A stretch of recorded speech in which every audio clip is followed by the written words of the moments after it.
Well, it's been a nice start to what some folks are calling and we're hoping is going to be a miracle March here in the Eastern Sierra. Rob Gill filed this story for Sierra Wave Media. We have received 50 to 62 inches of new snow in the past few days, and as you can see, it is still coming down hard. We've been able to raise our base depth here at Main Lodge to 110 inches, and if you guys have seen pictures of the summit so far, the 18-foot sign has been completely buried over the past few days. Ski Patrol actually had to dig it out this morning. This storm brings our total snow for this year to 307 inches so far, which is over 25 feet here at Main Lodge. We beat last year's snowfall total a couple months ago. We have completely outdone last year, and we're still getting a lot of snow. So there's the Abby bomb going off right there. They're getting ready to clear things, and we've just had a great season, especially compared to last season this year. The conditions are great out there. It's a little snowy, so visibility is varied. Upper lifts are on hold until they can have the weather clear up and make sure everything's safe, but there's a lot of powder to shred. Chair 22 is open, all of the lower lifts are open, and there's still a lot of fun to be had. People have been really excited about the snow out here. They're responding really enthusiastically, and everyone seems to want to get out here and share in all the powder fun. It's really easy to make reservations and get tickets at mammothmountain.com. We have a deal coming up in April where when you stay for 4 nights, the 4th night is free at any of the Mammoth lodging areas. The snow is great, so come up here and shred some pow. All right, well, keep it coming, Mother Nature. Thank you. May we have another.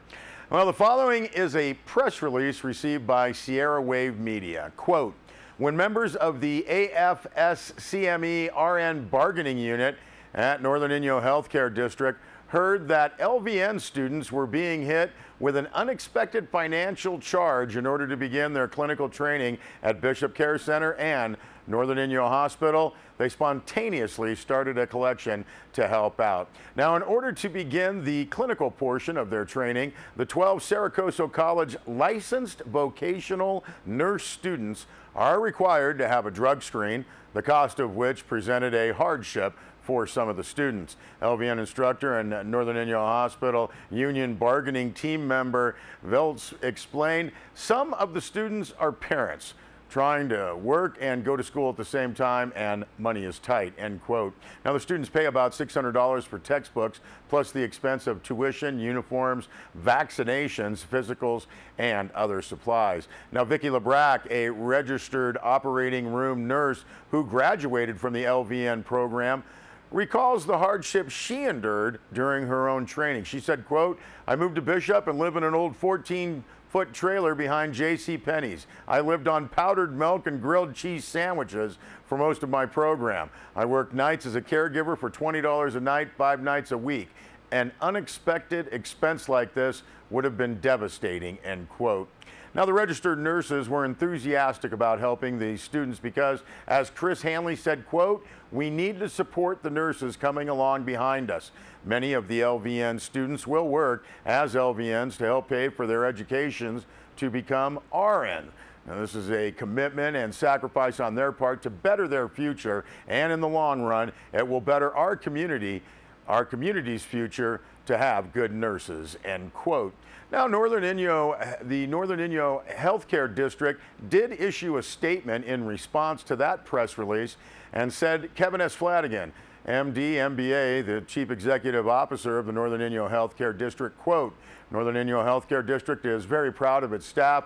Our mission is improving our communities one life at a time, one team, one goal, your health. This mission not only applies to the patients we serve, but to the members of our communities and to those people who will one day work here.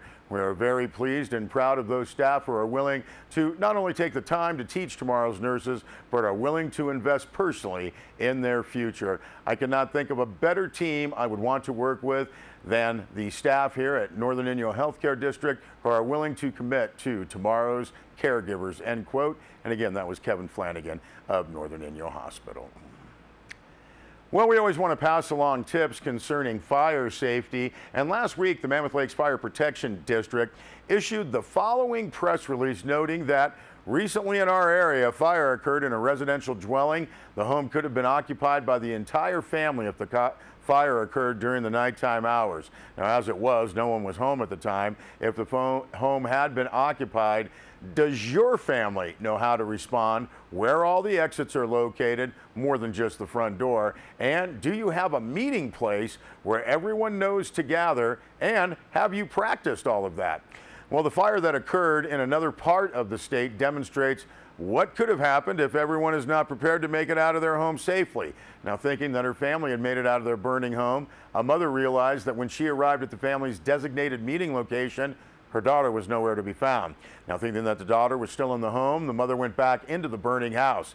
It turned out that the daughter was already out of the house, and the mother ended up receiving second and third degree burns to her hands, arms, and face while desperately searching the home. Thankfully, everyone survived.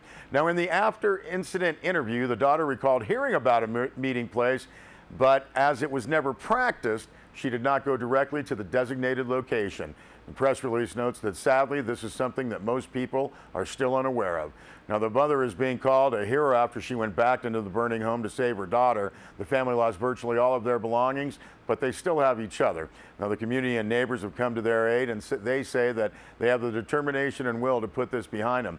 They also stated that they will work together to ensure that fire safety is a part of their everyday life and will practice, practice, practice. So again, just a tip from the Mammoth Lakes Fire Protection District.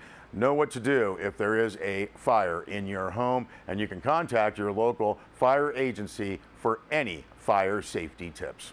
We'll be back with more news.